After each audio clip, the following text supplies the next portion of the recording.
abina ka moitié ni na boîte aza parmi ba fille au patron na biso engagé ko bête sa réputation moi c'est ngate lo ba pe abina ka de moitié ni na boîte oyo ba bimaka na ba mibali après avoir ko bimana bango ba ko sacrifier bango lundi yo ne oza boye lundi ba nga ba me mona boîte pour ba sacrifier yo donc yo lo ba ngai ke moi si on a sacrifié ma petit attention le bas vérité de ça la rano sika moko to ba collègue tu peux ko brenda faut même yo pour les abeta na boîte ainsi na bo ça la rano ekuna bo ça la collègue on a tout n'est bien so pas de consoin de clopé na bien pété yé na ko ba ex akala to vivre na des gens tous les cas des gens ici les ngai ex akala na donc c'est ça va vendre na miso batu garçon nyonso ba ko bimana yé faut kufa pour le coup ma boîte ça ça nini et mata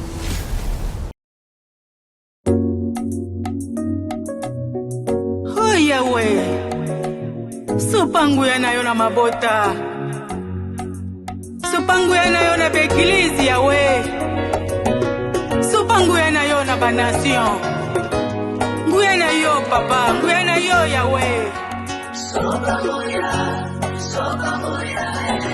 mokonzi soba moya bomana beka soba moya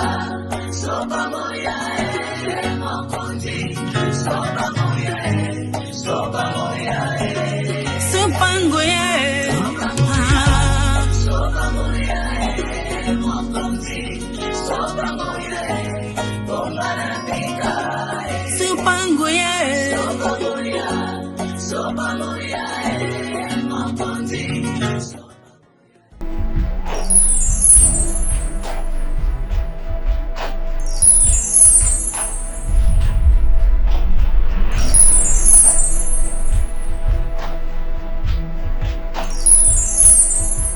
Et tu peux prendre 7 ans, moi la vérité.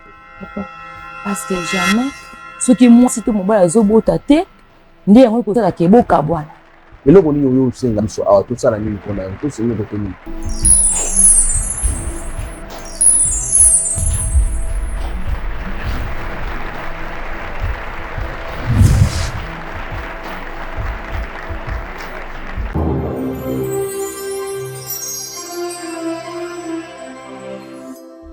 Bisso Télévision, la chaîne qui vous ressemble. Merci na bande konyoso balingaka biso na musala malam toza ko sala musala ya bravo Jésus. Merci na ba téléspectateurs boza tellement ébélé bato pe ba like ka ba emaka ba partageaka. En tout cas nzamba lola mona papa mbola bino vraiment ébélé. Merci na ba suggestion na bino na ba remarque na bino. Et ça, c'est tellement bien pour que tout le monde puisse avancer dans le Moussala Nzambe. Dans le Moussala Nzambe, takoka azalité. Il y a une carte à vie sur le Moutali, qui a conseil est essentiel. Merci de conseil, nous avons remarqué tout le temps. Surtout, nous avons des commentaires. Nous avons des commentaires, nous avons rappelé. Place ni na ko bongisa, place nini. Au lieu que yako finga, yako loba, bo aider biso pour que Moussala qui malamu. Je crois qu'on a toujours un combat vraiment belé. Après avoir construit Moussala, tout le monde a des problèmes, tu auras un accident, tu auras un belé. Mais nous avons protégé. Je ne sais pas si tu as comment tu as vie dans la profondeur. Merci à l'équipe technique, merci à la caméraman, merci à la technicien. Vraiment, c'est votre prophète Samuel Erika Songo, votre présentateur émission. C'était Makasi na les 3, les 4, Miloula Mine, Nezana Fikine, la première porte, la salle cristal, Torozalawana. Na Miloula Minene pour na bakaya batu ba besoin de ça intercession intense et maintenant de 8h30 et nzamba za au rendez-vous.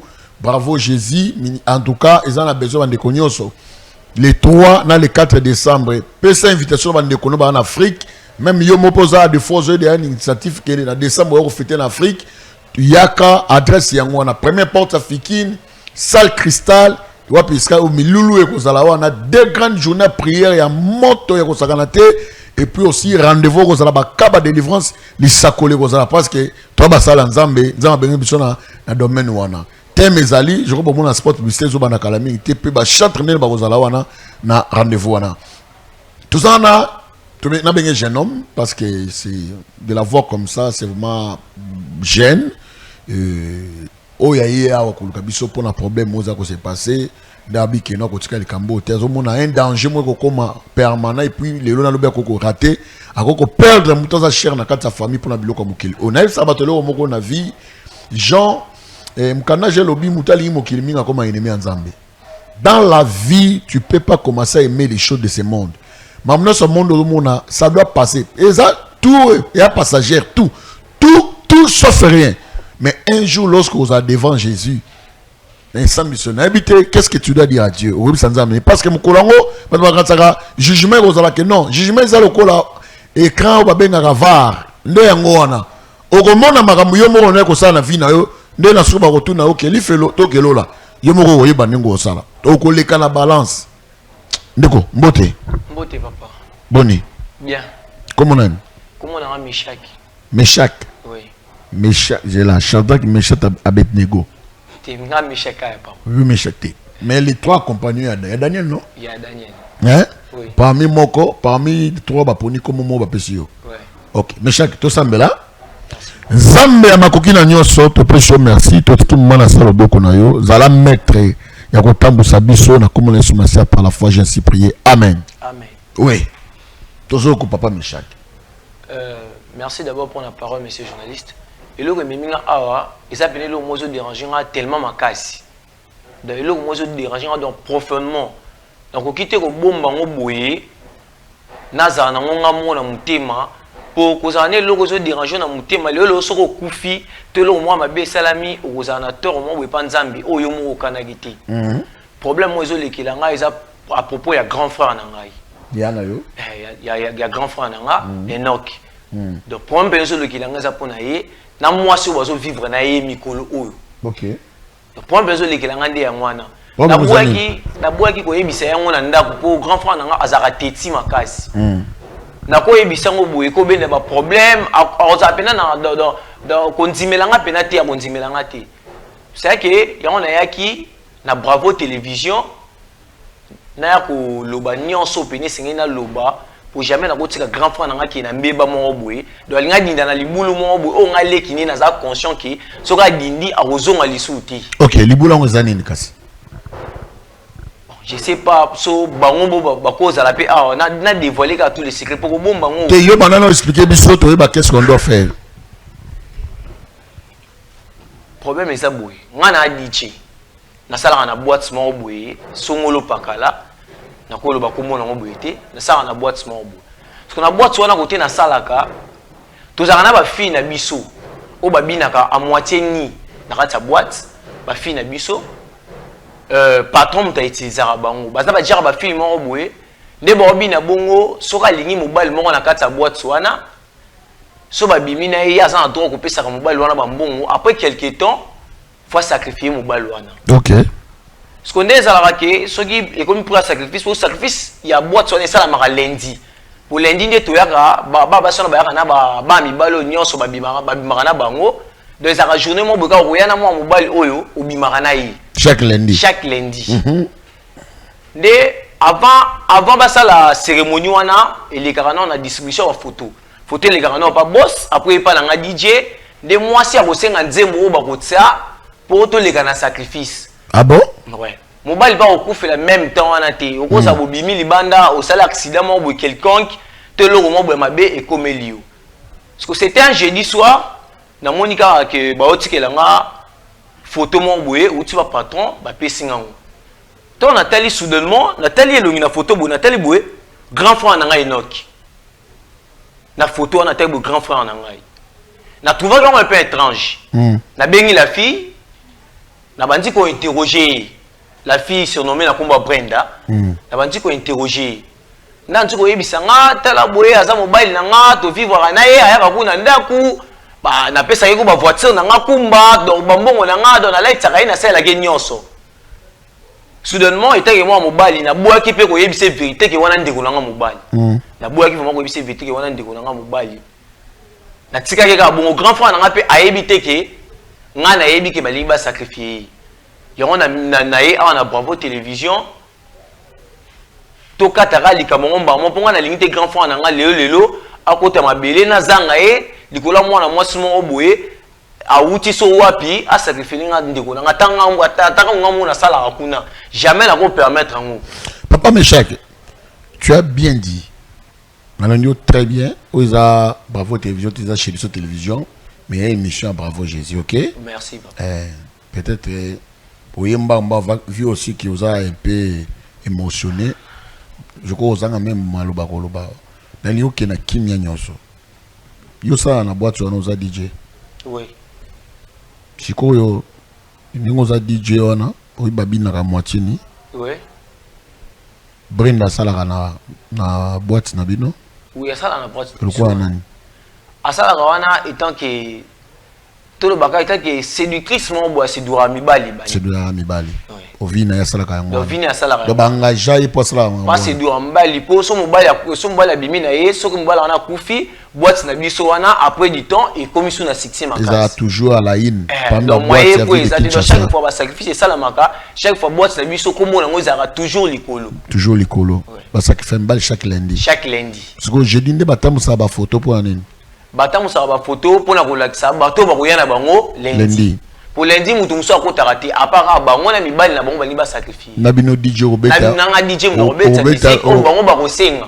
Ba benga ngo musique ya muta kufi dans musique ya nini ya ba musique to ko lo bandeti nini to ko tsa lo ba musique à D7 mutu azo akufi ou bien linga kufa la musique dans chaque danseuse azana nzembo na ye oyemo ka préférence nga boma mobali nga mobali na ye bateli azana nzembo na ye azana nzembo na ye ta mobali akota mbala obina katiki ya obina am na inde bazo sacrifier ngo na sa nzembo wana siko yo nengo lobi po yembango poza grand frère na yo siko yo musique combien obeta ba boma bana batu ya basi po ya grand frère yembango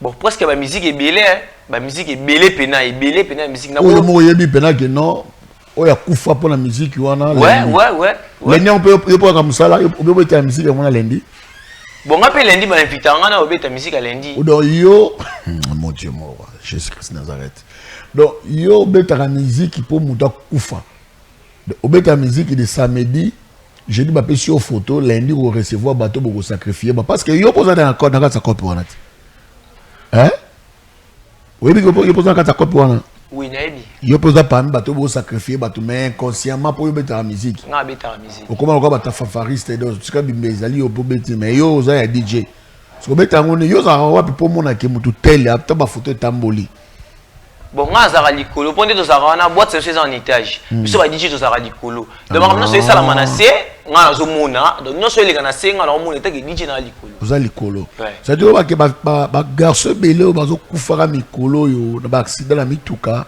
eza ba parmi ba fille o ba sacrifier bango oui so na kati ya na kati ya boîte na bino de nuit wana il y a combien de filles au ye boss wana engagé bango bon nombre ba filles baza pene belé po bayaka déjà que semaine par semaine OK donc groupe par groupe bayaka baye et ça pena ba filles musupe bayaka ko s'inscrire pour ba compte na click wana OK donc ça ko la agence mobile donc ça quoi agence mobile de formation ba ça la rapport na ko détruire ba milieu ba mibali ba jeune garçon ah donc OK donc on comprendre OK merci beaucoup ma papa bane wala ndimoni makambo yo ndeko mbala otikolo ba même ngesenga passe yo jeune garçon zotala ngai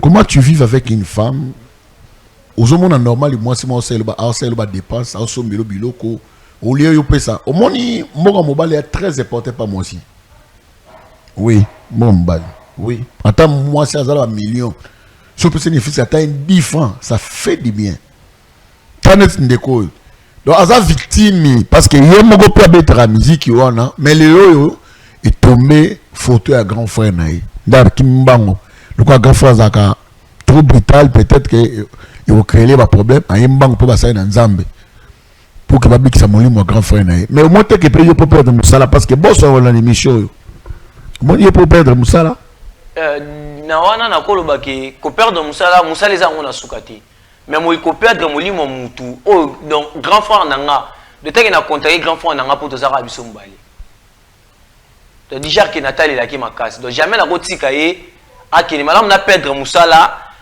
c'est comme on a dévoilé que c'est comme on nyonso pour ba peine ni place rotanga ti pour na tout le preuve où ils sont tangibles pour bana ni place au tsangate pour na battre la molimo au grand frère na ngai ado yango wana.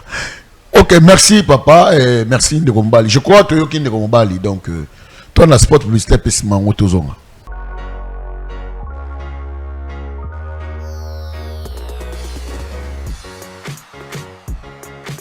Bolingo eleki nyonso tosala juste ya bolingo pour naba orphelin na yango orphelinat Bravo Jésus a organisé bongo liesa orphelin na $20. Shalom peuple de Dieu, opération Songa orphelin alia alata pe asekula la fin de l'année. ndeko nyonso to ya motema malamu oyo apesa motema na ye na œuvre ya kokanisa bana bitike ainsi que bazeli pe ba vieillard ngonga yango oyo ebeti Kola liloba nzambe ezotalisa biso na mukanda ya Jacques chapitre 1er verset 27 et religion pure sans tache devant notre Père Dieu tout-puissant et ça pour consister au soin ya ba orphelin ainsi que ba veuve. Équipe ya Bravo Jésus et kosala ba descente na plus de 10 orphelinats pour na koliesa ba orphelin. Okoki kosala juste ya bolingo na ba plateforme na biso ya paiement mobile neti Orange Money, M-Pesa, Airtel Money, PayPal. Tozwami bongo na commune ya Matete, quartier Viaza, numéro 27A. Pour tout contact, plus 243 89 18 89 886. Nzambe alola akozanga te kopambola yo pona motema malamu wana pesa o.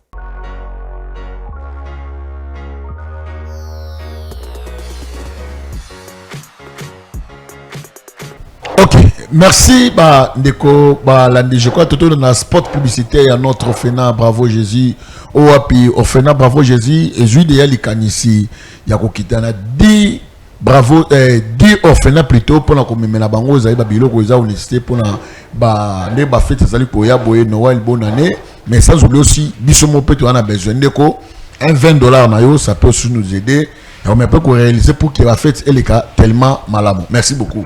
Papa Meshak. Oui, papa. Puis sur deux numéros. Puis le numéro il y a Brenda.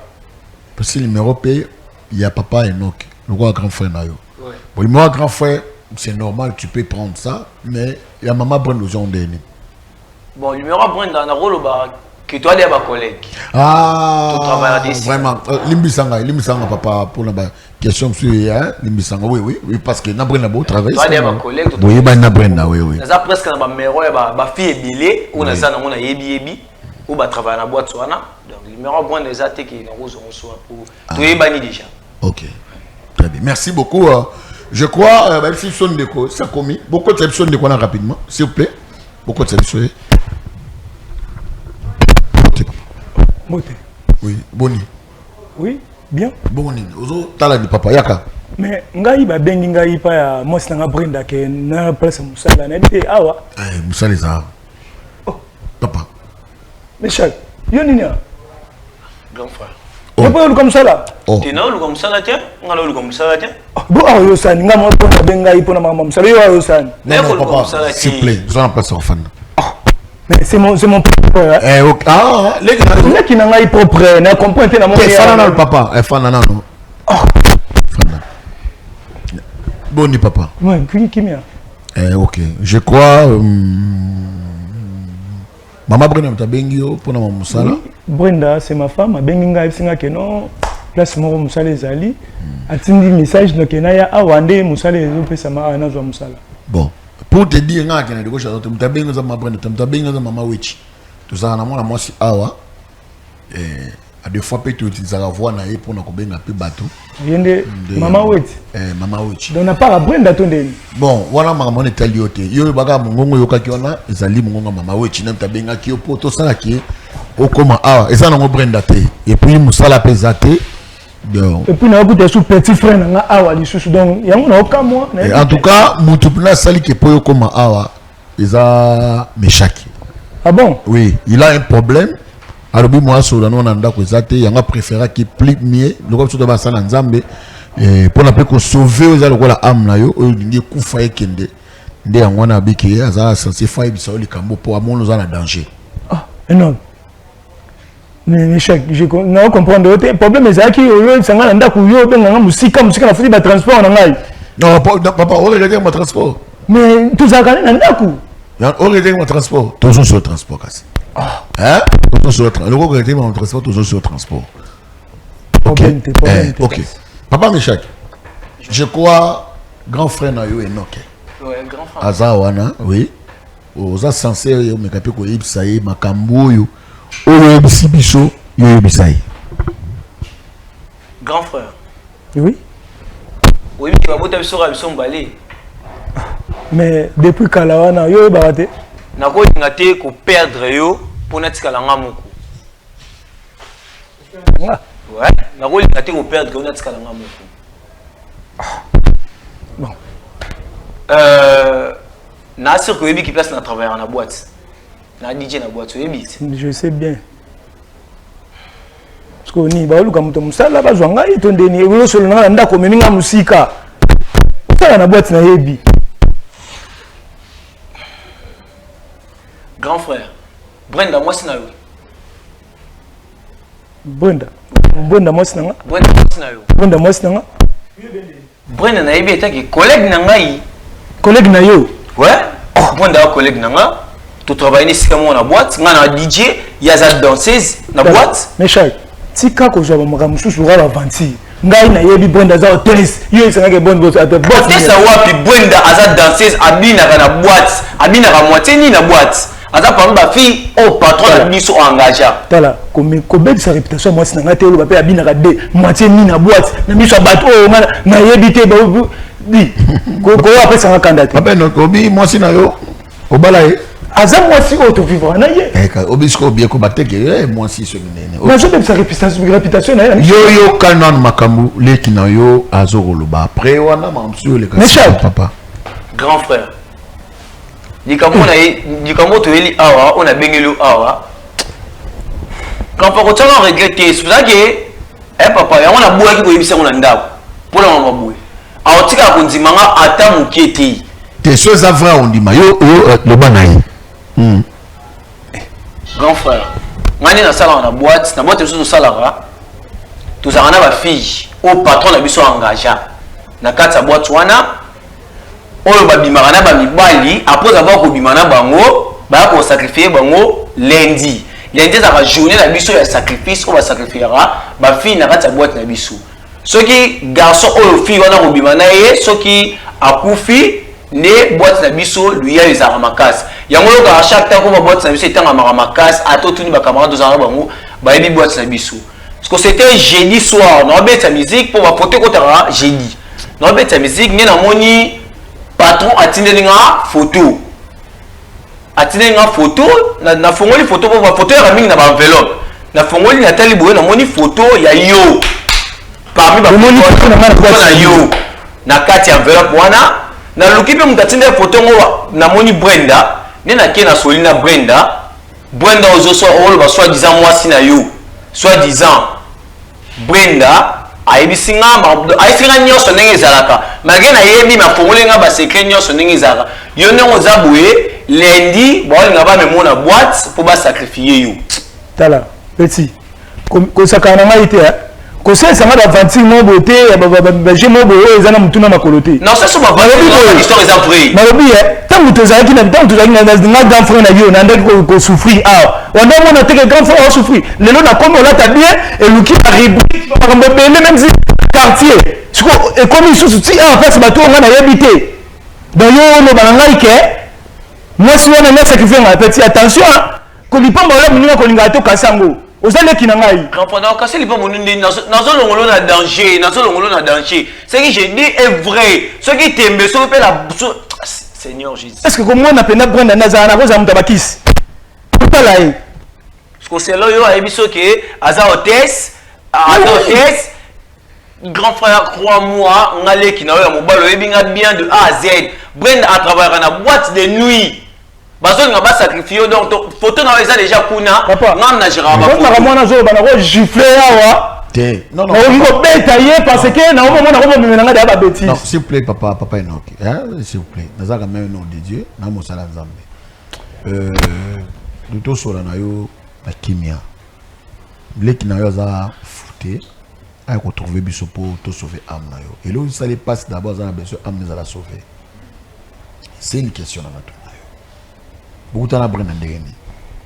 Brenda aza moi Simon na linga tokuta na biso kaka nde moi Simon sona mbali bakuta na katolinga na biso et puis kolinga tolinga na mona changement ya vie na ngai famille na ye oye bien bon famille na ye bi vraiment famille ne mobimba te parce que nous na baliété tout ça na nous na ba vie normale kaka ouais vie normale est-ce que place soit ça la musala attaque stagiaire parce que moi na boy na mobali place au moi sur na lingi ya salaka il faut na kenda kilunge mona na mingi kuna ouais mais puis place au pays mobile à sala ils sont censés payer moi si ouais lingi ayaka il y a souvent mais quand même moi passage mon corona et deuxième chose il faut ba parents ya moto zo vivre na ye ata zo ndako ye moko il faut y baba parents même ndeko moi 2-4 personnes est-ce que aujourd'hui il y a tant wana ya ko sala makambo na tunio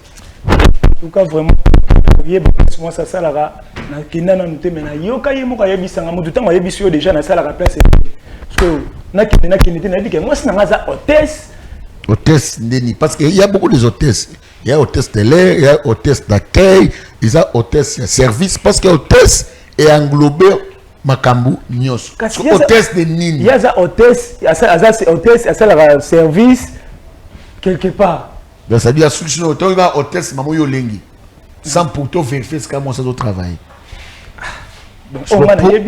pourquoi makambu qui na zolo poani ozo kota modus il y a betara musique na biki leki na za DJ abana musique makambu musique kala so pesi il y a betara musique na wana il y a zo sanga ke moi si o yangai o ngana linga nde bangi ba ça sacrifice ba bomanga parce que hier azana asala na boîte wana depuis combien de fois depuis combien de années ya bisanga ke asala na boîte toi bisanga ke za hôtesse lelo na oka mnoko ke na boîte quelle boîte bon est-ce que moi si na yo ça y a des famille na bino place bima rappel non je ko bino bo sala bolungande donc to kutana na biso soir ndenge zalaka so il s'agit pour afutela ka zana makamna ye normal organiser vie na kitoko na kindaka pe wana amso na ndaku na lali ba 2 jours 3 jours na ko sa nga pa na ye aza mwasi nanga mais ya ba faire na ye wa kindaka nde na ebite me ko na ndaku nde na kindaka pa na ye place azali est-ce que mbale ndenge nini oyo bon je crois sur makambo ndeko na yo alobi yo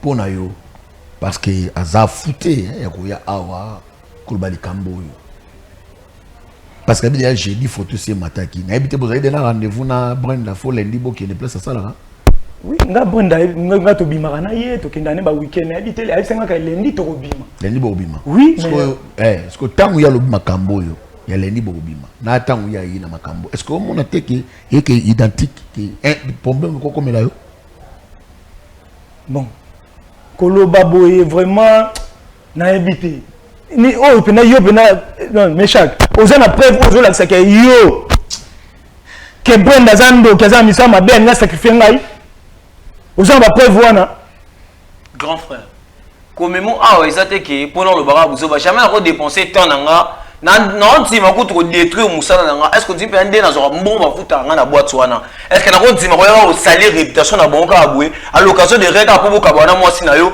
ngai musala ngai kufa à l'occasion de rien boka bana moi sino ka po na makamu na yo koluba mbongo bafuta nga na moi sino égale à combien te na bo maka réputation musala nanga likolo kaka ya soi-disant moi sino wana Brenda donc soi-disant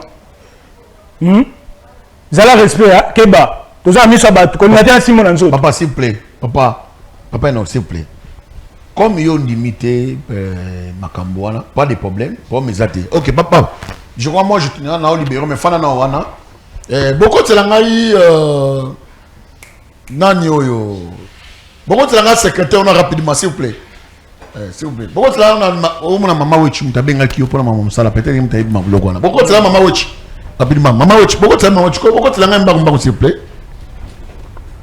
pourquoi tu l'as dit? Bote yaka s'il vous plaît. Mais Chak. Brenda. Et non. Nini papa? Nini ya? Yebi bango? Nebi.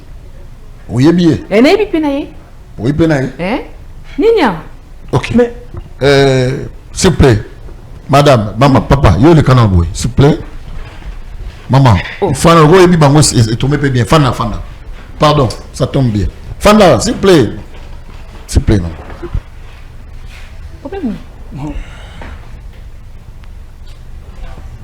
Ça tourne la combien donc il n'a pas comprendre. Nini. Maman. Papa. Je crois il y a un problème. Yo bi bomba, Où na yebié? Oui, bien ndengini. Na yebié donc camarade nanga. Na kenda place camarade nanga sala. Le bas vérité tout ça la rano sika moko to ba collègue. Tu comprends Brenda? Tout ça la boîte na gombe. Boîte nini? Tika kokosa ko Brenda. Tout ça la kana boîte na. Na za DJ. Na bina ka moitié ni na boîte. Ni ko tsaka ngana bina. Arrête de mentir ko Brenda. Na ko na ebele wat. C'est pas ni ngana wat. Ça la kana boîte tu vois. Ngana to eba ni wat. Si on y a bien une commune chaque tandis que yo ebi obiki. Na yebi la sima camarade nanga. Ndenge nini mécanisme. Camarade nanga invitanga place ya salaka. Na kenda kuna une fois. Ngina mona ka ndenga présentanga ke DJ na bango. DJ na bango. Vous avez connaissance. Mais vous avez pas numéro na ye. Numéro? Oui. Numéro na évité. Bon, parce que biso numéro to juste benyo et a numéro auto, il t'a passé son numéro. C'est quoi le numéro ndé? Ah c'est que c'est pas camarade, na pour nanga jamais. Moi j'ai ton numéro Brenda. J'ai les numéros de toutes les filles qui travaillent dans cette boîte. Tous les filles tantôt quand on a Facebook, tantôt quand on a mis TikTok. Brenda. Oui. Oh, Azali petit frère nanga. Peut-être nous n'a pas tant été. Oh, yeah. Azali vraiment petit frère nanga, il n'a pas papa maman. Yeah. Vous comprenez? Est-ce que yo osaka na boîte, osaka na boîte? Yebisanga na yebo. Na wa yebiso babuzoba. Mais azo informer nga yo pour les abeta na boîte, ainsi que bosala na yekuna, bosala collègue. On a tout n'est bien, c'est pas dans des consoles de clopé na bien pété. Bosco ya ça pour le big bien à partir bo ya ça kasnen. Na yé. Yé na ko ba ex akala to vivre na des gens tous les cas des gens ici les. Ex akala. Oh, papa ex akala na. Oh yo. Ngai ex akala na. Ta ose sanga ba 25 na miso batu. Oh. On na silika. Oh papa Enoch. Mais moi, si nous t'as confirmé Mbali, donc papa non. S'il vous plaît, papa, s'il vous plaît, elle a confirmé que vous êtes ex-naï, vrai ou faux? Moi, si tu vivras en aïe, tu as confirmé ex pour déjà au coup fini aux amours. Lundi, au coup, il faut sacrifier. C'est pour ça qu'on a confirmé déjà ex. N'est pété, non, mon autre qui est ma casse. N'est pas au placement. Donc, Brandon, toi, tu me connais pas. Donc, on a ébiouté. Papa. Maman Brand n'est pas dans un an. Papa, si tu vas à la tu vas dans la presque dans la Canada, tu vas dans la Canada, tu vas au d'après ça là pour un ébiouté. Bon, il y a un peu de vrai. Naïbiété, papa. Mais il y a une autre mise sur la table. Le ballon balai naïbiété. Parce que vous savez que nous balai qui a boussé la macamo pour un naïbité. Oh, mais oh non, mon amour, oh, il faut me comme louche. Mais yo tu banga que no Brenda c'est ta femme, bona. Yo tu sanga que no Brenda avec une photo sur le papa trop boss na mina que no pour ça. Mais le bana mambo. Papa na yebi le côté sur ma photo na yebi. Bon yo kana mambo alobana. Ndeka na otoko loba. Ngaza DJ. Na boîte mon songolo paka na gombe sala. Brenda aza collègue nanga. Collègue. Faut pas collègue qui faut pas prononcer penza. Ouais, bisos na boîte tobe mama. Na yebi le quoi. Bon simplement Brenda olobana yo ka permettre ça ça. Elobana oui. Pour biso na boîte na biso patron na biso a engagé ma fille. Ma fille moko bazala babinaka à moitié ni de temps ba film ba bindele. Ba boîte babinaka à moitié ni pour na procédure mibali. Parce qu'on est babinaka bongo.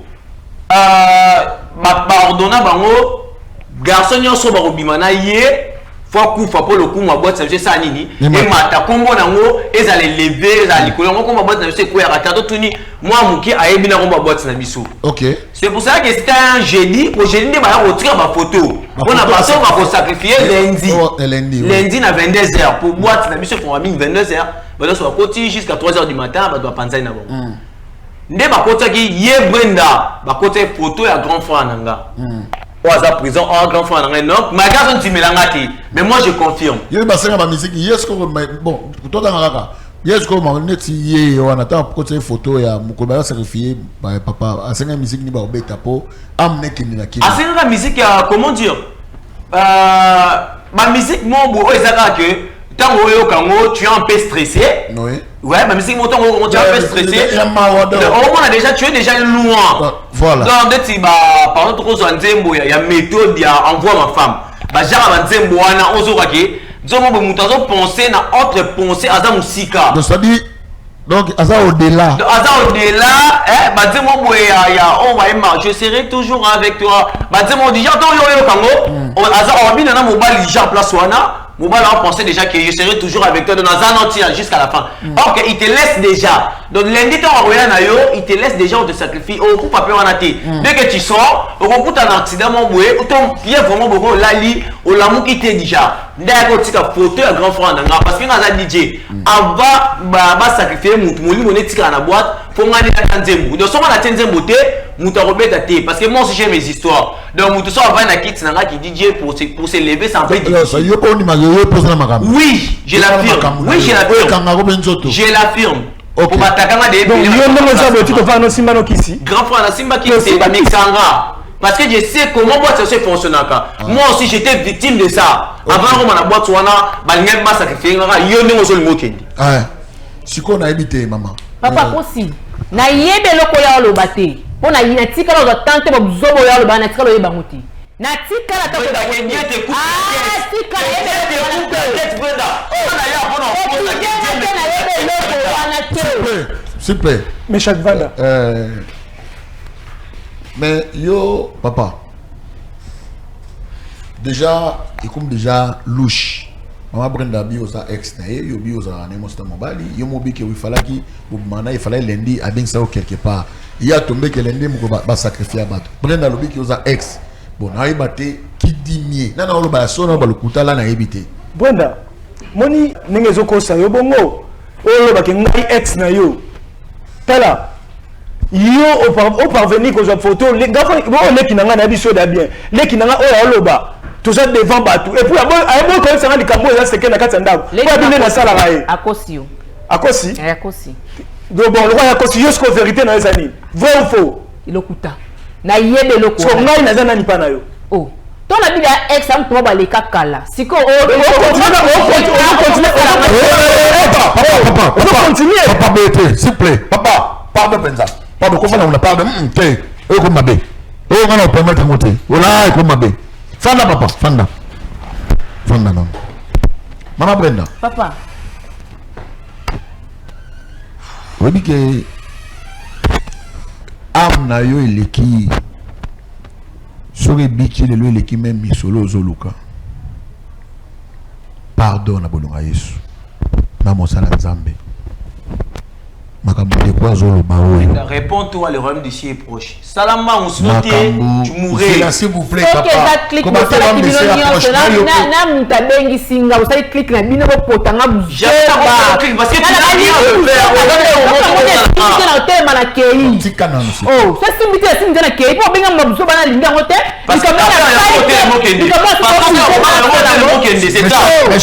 S'il vous plaît.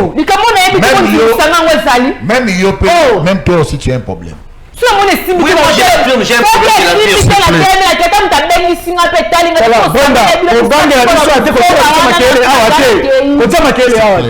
plaît. S'il vous plaît.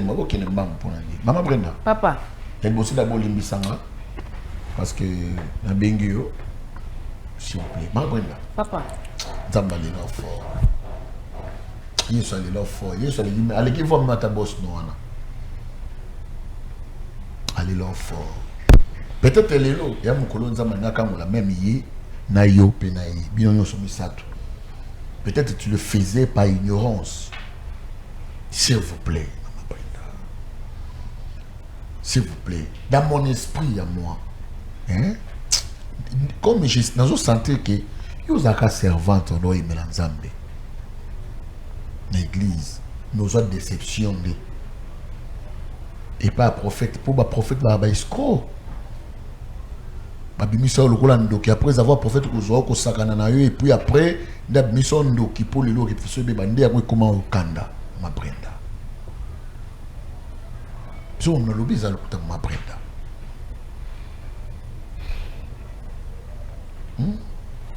Ko te mate satana na kosiyo.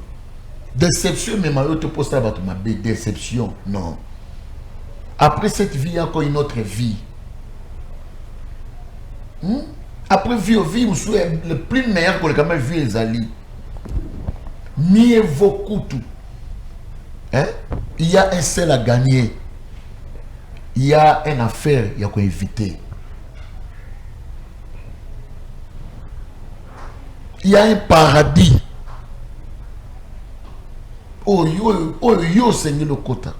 Mais il y a un enfer, moi quoi éviter. S'il vous plaît, maman.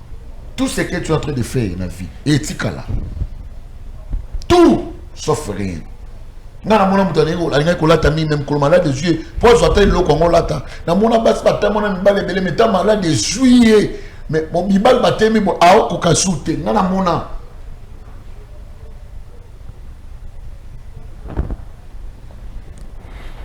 s'il vous plaît ya mbalo kota nous avons c'est en question nous sommes là on sait là hein maman va dire négatif.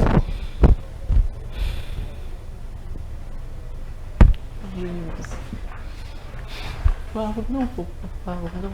Et c'est sous. C'est sous. C'est violemment, et ça vient à mater. Mais comme on a coûté dans mon vie.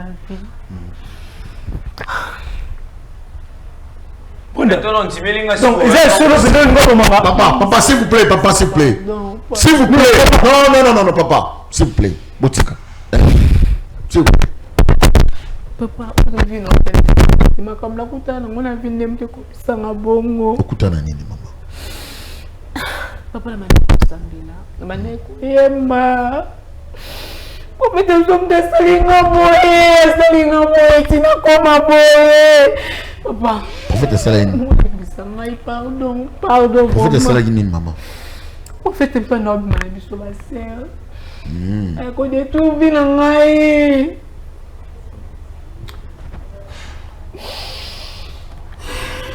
Limbisa. On dit là quand on commence à le compter, on commence à le ça qui vient en maille, ça qui vient en maille. Pas Limbisa maille. Bolimbisa ngai makambo na kutana na ngone realita vina ngeze ngai te.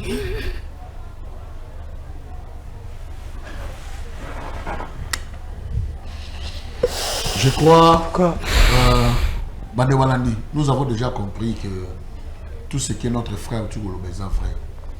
Je crois qu'il y a un grand travers aussi dans Makambo.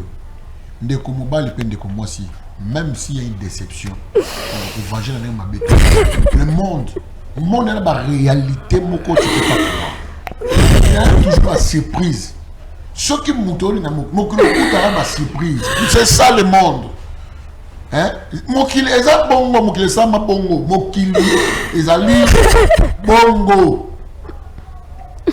Pour moi, c'est bon, ça bon. Non. La Bible dit à moi la vengeance, à moi la rétribution. Ceux qui me cassent le mabé, c'est charge. Quand on a été aux alliés, pour venger, pour casser la batte. Parce qu'il y a des gens, à cause de choc, à comme qu'on fout ça, innocent. Il y a des gens comme ça. Les alliés, c'est les diables. Ceux qui sont massés, merci beaucoup.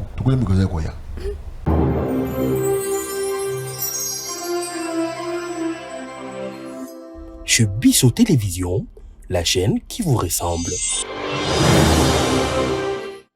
Bolingo eleki nyonso tosala juste ya bolingo pona ba orphelin na yango orphelinat Bravo Jésus a organisé bongo liesa orphelin na $20. Shalom peuple de Dieu, opération Sunga orphelin alia alata PHP la fin de l'année. Ndeko nyonso tu ya motema malamu oyo apesa motema na ye na œuvre ya kokanisa bana bitike esike bazeli mpe bavieillard ngonga yango oyo ebeti kola liloba nzambe ezotalisa biso na mukanda ya Jacques chapitre 1er verset 27 elobi religion pure sans tache devant notre Père Dieu tout-puissant eza ko consister kozwa soin ya ba orphelin ainsi que ba veuve. équipe ya Bravo Jésus et kosala ba descente na plus de 10 orphelinats pour na koliesa ba orphelin. Okoki kosala juste ya bolingo na ba plateforme na biso ya paiement mobile neti Orange Money, M-Pesa, Airtel Money, PayPal. Tozwami bongo na commune ya Matete, quartier Viaza, numéro 27A. Pour tout contact, plus 243 89 18 89 886. Nzambe alola akozanga te kopambola pona motema malamu wana pesao.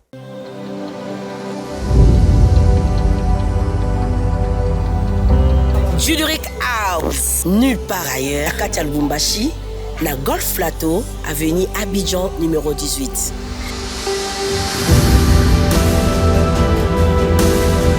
Waouh! T'as la piste na biso ya munene. T'as la trône ya ba marié, ba table ya boy.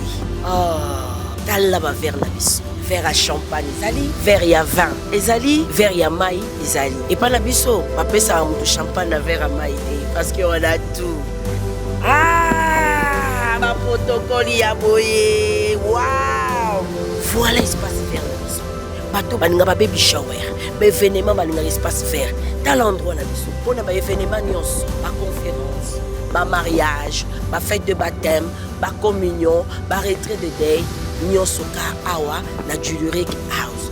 En tout cas, bato ya kin, ba mariage na biso nyonso toko, militaire ou awa. Parce que tous en eloko ya politique.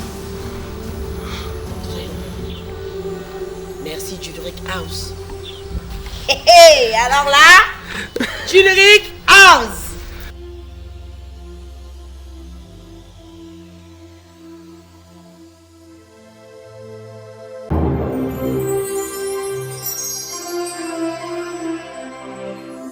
Chez Bissot Télévision, la chaîne qui vous ressemble.